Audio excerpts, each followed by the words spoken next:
June the 4th, 1942, at 6:16 in the morning, and high above the Pacific, 72 Japanese bombers and their fighter escorts mercilessly blast through the defending American aircraft and barrel on towards their target. It's an idyllic atoll, home to an important American air and naval base. The air raid sirens howl across the island. Its defenders look up to see Japanese fighters and bombers swarming from above. Bursts of flak blossom overhead, multiplying with each minute as the Americans rush to their stations and anti-aircraft guns open fire. Both sides know that the outcome of this battle will have far-reaching consequences. Today, the Japanese attack Midway. Bombs and bullets rain down on the island airbase. Tracers zip skywards and targets are decimated one by one. The power plant, the oil storage facility, the seaplane hangar, and then the hospital alongside warehouses and the Marines command post. But the Americans put up a fierce resistance, bringing down at least 5 Japanese aircraft and damaging many more. Despite causing great destruction, the Japanese failed to neutralize US air power, with the American runways remaining intact. From the cockpit of his SBD Dauntless dive bomber, Lieutenant Richard Halsey Best looks out across the blue expanse of the Pacific Ocean. He's commanding a squadron of 15 Dauntless bombers. In another plane, Earl Gallaher commands another 15 aircraft. Both squadrons are part of a flight of 33 bombers, led by Lieutenant Commander McClusky. Thanks in part to the cracking of Japanese naval codes, American commanders are aware of some of the Japanese operation to attack Midway. The only way to stop the Japanese is to find and destroy their most powerful assets, the aircraft carriers.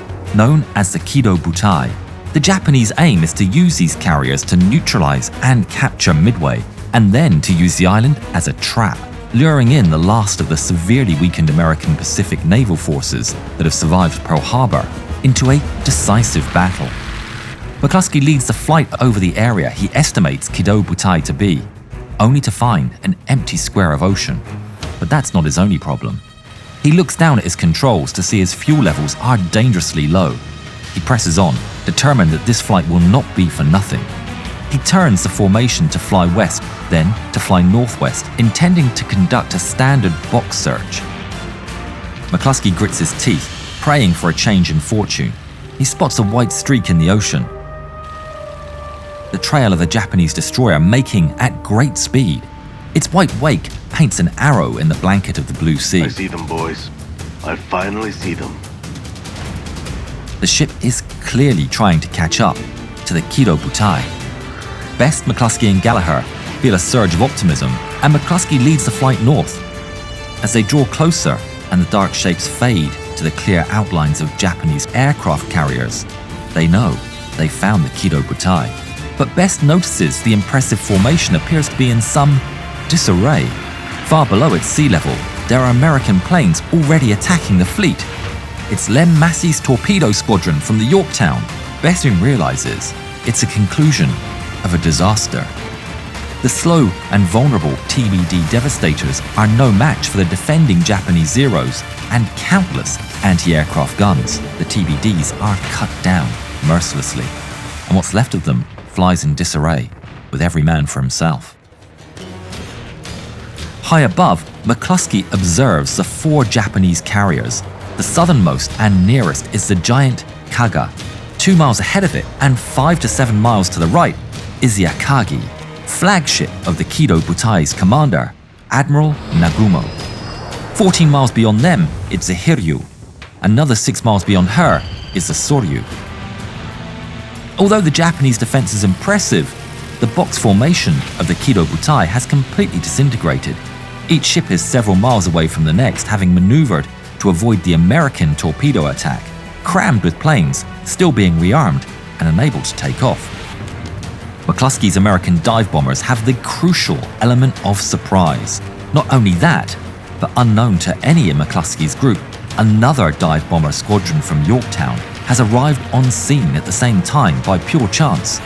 Both squadrons are unaware of each other's presence, and if they did attack the same ship, there could be mid-air collisions. Earl, you and I take the carrier on the left.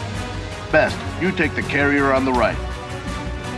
As luck would have it, McClusky heads for the Kaga and Akagi, while the other squadron head for the distant Soryu. Although the Japanese are yet to spot the dive bombers, another problem threatens to throw away the advantage of surprise. Wade, I'm taking the left hand. Let's show them what we've got. Best doesn't hear McClusky's command. Neither party hears each other. Both Best and McClusky now prepare to dive on Kaga. Best prepares his squadron. They form an echelon, and the pilots prepare to dive by shifting to low blower and low prop pitch, opening their canopies in case they need to bail out. Best has no idea that right above him, McClusky and Gallaher are doing exactly the same thing. Danger mounts as the two squadrons are now on a path for collision. Best eases forward entering a dive. Just as McClusky and Gallaher's swarm of Dauntless barrel down in front of him, missing a catastrophic collision with him and his squadron by mere yards. Best reels backwards, stunned by the pure luck of his survival. But there's no time for him to truly digest what's just happened. He assumes McClusky and Gallaher have decided to jump his target. Thinking quickly, he closes his flaps and waggles his ailerons to try and signal to the rest of his squadron to abort. But he's too late. 10 of his pilots join the cascade of dive bombers.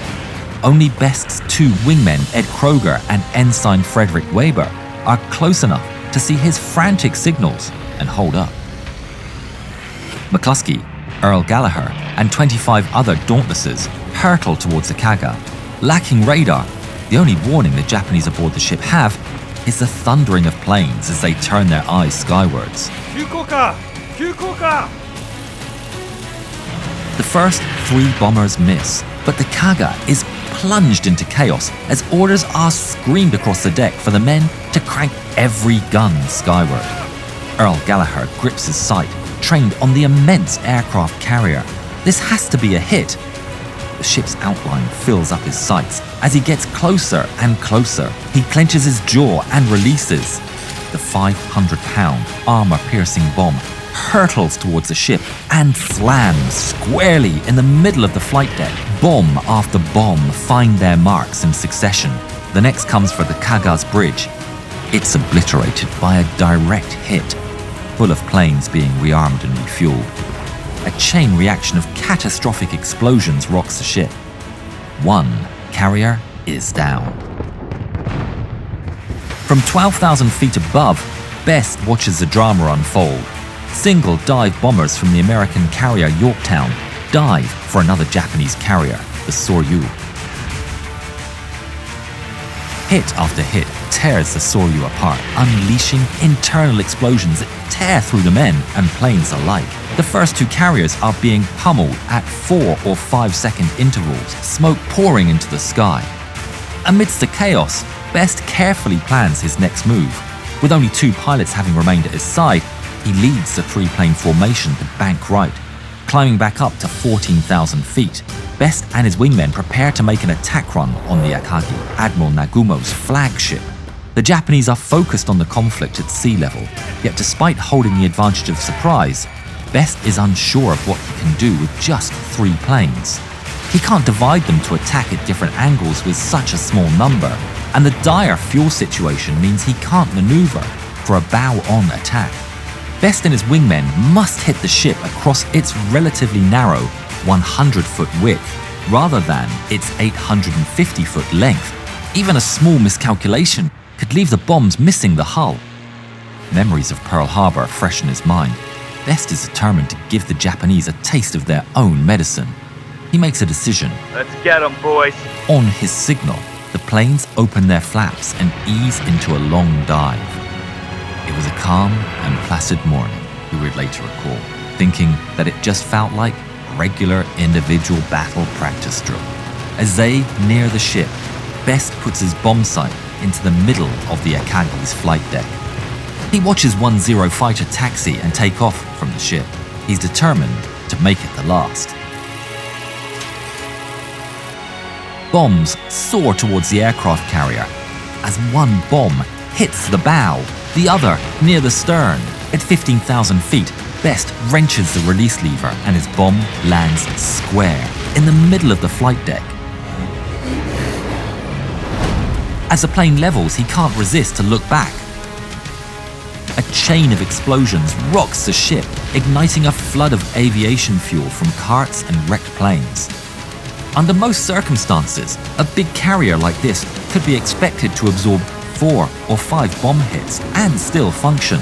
But Best's one bomb has just hit in the right place at the right moment. The Akagi has been obliterated. Having descended to low altitude, Best and his 2 wingmen zip through the carnage of Zero fighters who continue to target the hapless Devastator torpedo bombers. Best resists the urge to dogfight. His job is to bomb the aircraft carriers. As Best turns for home, leaving the devastated Kidō Butai behind him, he spots a black shape looming on the horizon. His heart races, and he speeds for home as fast as he can. Touching down on the Enterprise, Best sprints to the flag bridge to find Rear Admiral Raymond Spruance, commander of the American task force. On his way, he comes face to face with McClusky, who's just landed. Best notices that blood is running down McClusky's arm and dripping onto the deck.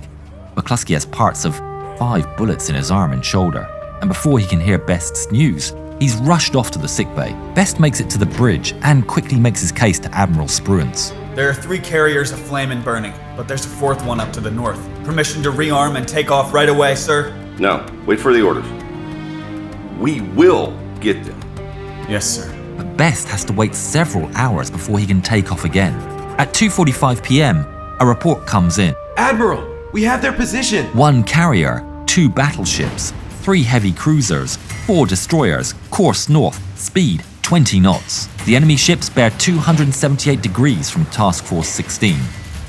The Americans immediately scramble what they have. The force is a shadow of its former self. Just 27 SBDs are available, with McClusky staying behind due to his injuries. Gallaher is now in charge, leading 6 SBDs, with Best leading 4, and Lieutenant Dave Shumway in charge of 14 from Yorktown. Now it's 5 o'clock in the evening. They spot what remains of the Kidō Butai on the darkening horizon. Gallaher orders Shumway, you take the battleships. Roger that.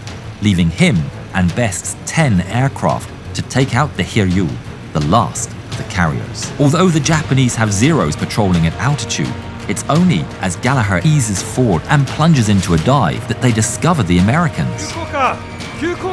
For a second time today, the Japanese are caught by surprise. Yet, the Hiryu's guns put up an impressive resistance.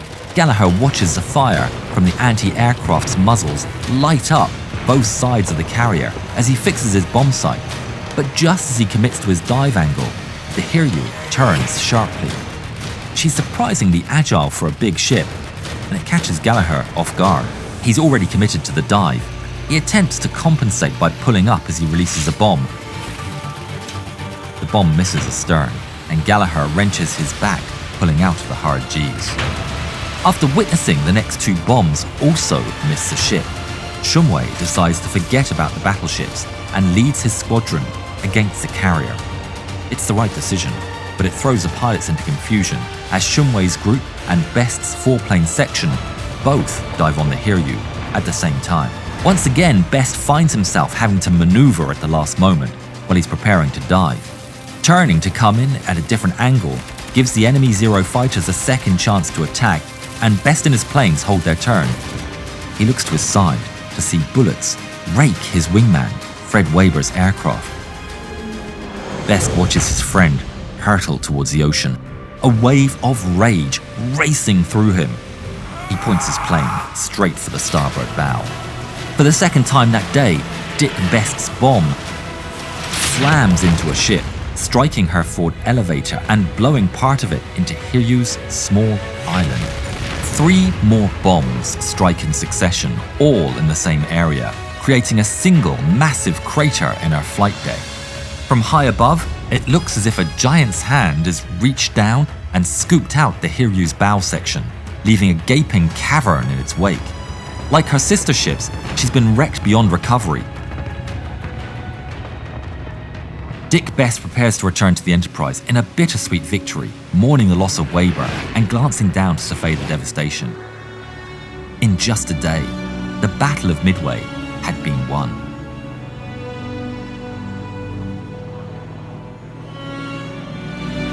Thanks again to World of Warships.